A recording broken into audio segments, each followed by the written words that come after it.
nato ni siya magbuhat ng siguro ako mag-practice pero di nato ni siya mapagbuhat ng 100% na kanunay ngunit siya.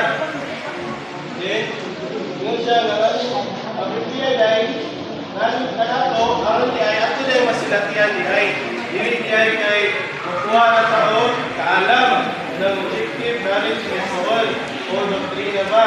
Rather, we must have a subjective experience of life.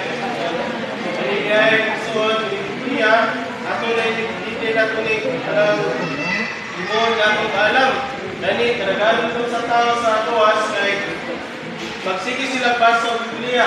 Kaya kung ba sila walang buntos kini gamay di ilang debate. Muna kasagaran ng wato sa mga tao sa gawas, mga debate about sa Biblia magsuon.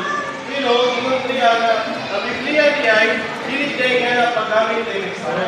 Kundi ato din siyang mahimong experience